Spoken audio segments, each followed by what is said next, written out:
Assalamu alaikum. Welcome back to Daily Dishes. ഇന്ന് ഞാൻ നല്ലൊരു ബീഫ് ഫ്രൈ ആണ് തയ്യാറാക്കുന്നത്. നമ്മൾ സാധാരണ ബീഫ് ഫ്രൈ തയ്യാറാക്കുന്നതിനും കുറച്ച് വ്യത്യാസത്തിൽ നല്ല ടേസ്റ്റ് ഉള്ള ഒരു ബീഫ് ഫ്രൈ. അപ്പോൾ നമുക്ക് ഇത് എങ്ങനെയാണ് തയ്യാറാക്കുന്നത് നോക്കാം. അപ്പോൾ ഞാൻ ഇത് തയ്യാറാക്കാൻ വേണ്ടി 1 കിലോ ബീഫ് എടുത്തിട്ടുണ്ട്. ബീഫ് നന്നായിട്ട് കഴുകി ക്ലീൻ ആക്കി എടുത്ത ശേഷം ചെറിയ പീസായിട്ട് കട്ട് ചെയ്ത് വെച്ചിട്ടുണ്ട്. ഇനി ഈ ബീഫിലേക്ക് നമുക്ക് മസാലപ്പൊടികളൊക്കെ ചേർത്ത് കൊടുക്കാം. 1/2 ടേബിൾ സ്പൂൺ മഞ്ഞൾപ്പൊടി ചേർക്കുന്നുണ്ട്. പിന്നെ 1.5 ടേബിൾ സ്പൂൺ മുളക് പൊടി. മുളക് പൊടി ഞാൻ എടുത്തിട്ടുള്ളത് നമ്മൾ സാധാരണ ഉപയോഗിക്കുന്ന എരിവുള്ള മുളക് പൊടിയാണ്. പിന്നെ 1 ടേബിൾ സ്പൂൺ മല്ലിപ്പൊടി, 1/2 ടേബിൾ സ്പൂൺ കുരുമുളക് പൊടി, 1/4 ടീസ്പൂണോളം ഗരം മസാല,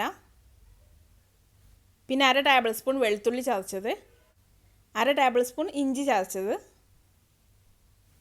പിന്നെ ഇതിലേക്ക് ആവശ്യത്തിന് വേണ്ട ഉപ്പ്, പിന്നെ 1.5 ടേബിൾ സ്പൂൺ വെളിച്ചെണ്ണയും കൂടെ ചേർത്ത് കൊടുക്കാം.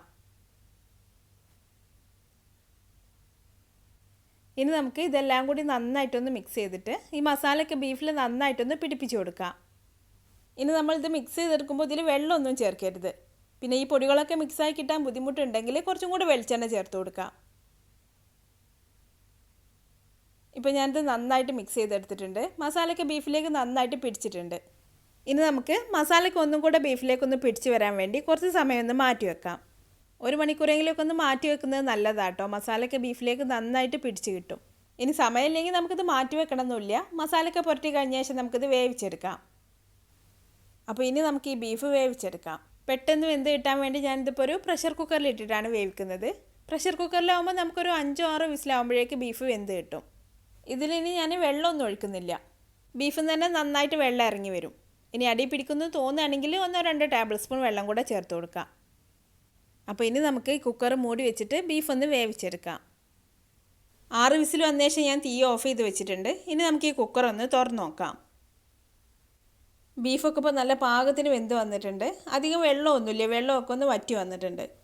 കൂടുതൽ വെള്ളം ഉണ്ടെങ്കിൽ ഹൈ ഫ്ലെയിമിൽ വെച്ചിട്ട് മൂടി തുറന്ന് വെച്ചിട്ടൊന്ന് വറ്റിച്ചെടുത്താൽ മതി. ഇനി നമുക്ക് ഈ ബീഫ് മാറ്റി വെച്ചിട്ട് വേറൊരു പാന് ചൂടാവാനായിട്ട് വെക്കാം. ഇനി ഇതിലേക്ക് കുറച്ച് വെളിച്ചെണ്ണ ചേർത്ത് കൊടുക്കാം. വെളിച്ചെണ്ണ നന്നായിട്ടൊന്ന് ചൂടായി വന്നാൽ ഇതിലേക്ക് കുറച്ച് തേങ്ങാക്കൊത്ത് ചേർത്ത് കൊടുക്കാം.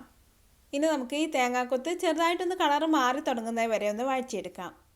ഞാനിപ്പോൾ ഇതിലേക്ക് ഒരു 1/4 കപ്പ് തേങ്ങാക്കൊത്താണ് ചേർത്തിട്ടുള്ളത്. കൂടുതൽ വേണമെങ്കിൽ കൂടുതൽ ചേർക്കാം. ഇപ്പോൾ തേങ്ങാക്കൊത്തൊക്കെ ചെറുതായിട്ടൊന്ന് കളറ് മാറി തുടങ്ങിയിട്ടുണ്ട്. ഇതിലേക്ക് ഞാനിപ്പോൾ ഒരു ചെറിയ കഷ്ണം ഇഞ്ചി നീളത്തിൽ കട്ട് ചെയ്ത് ചേർത്ത് കൊടുത്തിട്ടുണ്ട്.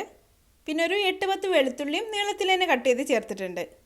ഇനി നമുക്ക് ഈ ഇഞ്ചിൻ്റെയും വെളുത്തുള്ളിൻ്റെയൊക്കെ ഒരു പച്ചമണം മാറി വരുന്നവരെ ഒന്ന് വഴറ്റിയെടുക്കാം. ഇപ്പോൾ ഇഞ്ചിൻ്റെയും വെളുത്തുള്ളിൻ്റെ ആ ഒരു പച്ചമണമൊക്കെ ഒന്ന് മാറി വന്നിട്ടുണ്ട്. ഇനി ഇതിലേക്ക് 2 സവാള ചേർത്ത് കൊടുക്കാം. 2 മീഡിയം സൈസിലുള്ള സവാള കുറച്ച് നീളത്തിൽ കട്ട് ചെയ്തിട്ടാണ് ഇതിലേക്ക് ചേർത്തിട്ടുള്ളത്. ഇനി ഇതിൻ്റെ കൂടെ തന്നെ 2-3 പച്ചമുളക് ഒന്ന് കട്ട് ചെയ്തിട്ട് കൊടുക്കാം. പിന്നെ കുറച്ച് കറിവേപ്പില. ഇനി നമുക്ക് ഈ സവാള ചെറുതായിട്ടൊന്ന് വഴറ്റി കൊടുക്കാം. കൂടുതൽ സമയം വഴറ്റിയിട്ട് ഈ സവാള സോഫ്റ്റ് ആക്കി എടുക്കേണ്ട ആവശ്യമൊന്നുമില്ല കേട്ടോ. സവാളയുടെ ഒരു പച്ചമണം ഒന്ന് മാറി കിട്ടിയാൽ മതി. ഇപ്പോൾ സവാള ചെറുതായിട്ടൊന്ന് വഴന്നു വന്നു തുടങ്ങിയിട്ടുണ്ട്. ഇനി ഇതിലേക്ക് ആവശ്യത്തിന് വേണ്ട ഉപ്പ് ചേർത്ത് കൊടുക്കാം. ബീഫിലൊക്കെ ഉപ്പുള്ളതുകൊണ്ട് ഈ സവാളയിലേക്ക് ആവശ്യമായിട്ടുള്ള ഉപ്പ് മാത്രം ചേർത്ത് കൊടുത്താൽ മതി. ഇനി ഉപ്പ് നന്നായിട്ടൊന്ന് മിക്സ് ചെയ്ത് കൊടുക്കാം.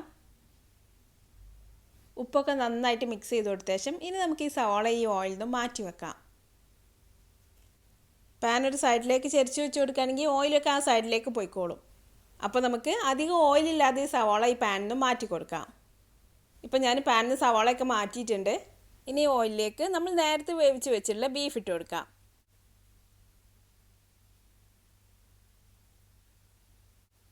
ഇനി നമുക്ക് ഈ ബീഫ് നന്നായിട്ടൊന്ന് ഫ്രൈ ചെയ്തെടുക്കണം.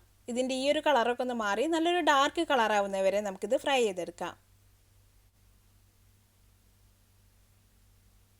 ഇപ്പോൾ ബീഫൊക്കെ ഒന്ന് ഫ്രൈ ആയി തുടങ്ങിയിട്ടുണ്ട്. നന്നായിട്ട് ഫ്രൈ ആയിട്ടില്ല, എന്നാലും കുറച്ചൊക്കെ ഒന്ന് ഫ്രൈ ആയിട്ടുണ്ട്. അപ്പോൾ ഈ ഒരു പാകമായാൽ ഇനി ഇതിലേക്ക് നമ്മൾ നേരത്തെ വഴറ്റി വെച്ചിട്ടുള്ള സവാള ചേർത്ത് കൊടുക്കാം. ഇനി ഇതെല്ലാം കൂടി നന്നായിട്ടൊന്ന് മിക്സ് ചെയ്തെടുക്കാം. എന്നിട്ട് ഒരു മീഡിയം ഫ്ലെയിമിൽ വെച്ചിട്ട് ബീഫെല്ലാം നല്ല പോലെ ഒന്ന് ഫ്രൈ ആയി വരുന്നവരെ കുറച്ച് സമയം കൂടി ഒന്ന് ഇളക്കി കൊടുക്കാം.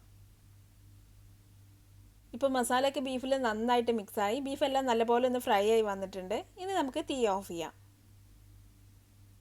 ഇപ്പോൾ നമ്മുടെ നല്ല ടേസ്റ്റി ആയിട്ടുള്ള ബീഫ് ഫ്രൈ റെഡി ആയിട്ടുണ്ട്. അപ്പോൾ നിങ്ങൾ ഇതുപോലെ ഒന്ന് ബീഫ് ഫ്രൈ ചെയ്ത് നോക്കിയിട്ട് അഭിപ്രായം എന്നെ കമൻറ്റിലൂടെ അറിയിക്കാൻ മറക്കരുത്.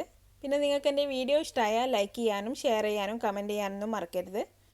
പിന്നെ ഇതുപോലെ ഈസി ആയിട്ടുള്ള നല്ല ടേസ്റ്റി ആയിട്ടുള്ള റെസിപ്പികൾക്കായി ഈ ചാനൽ ഒന്ന് സബ്സ്ക്രൈബ് ചെയ്തേക്കണേ. അപ്പോൾ അടുത്ത നല്ലൊരു റെസിപ്പി ആയിട്ട് വീണ്ടും കാണാം. Thanks for watching this video.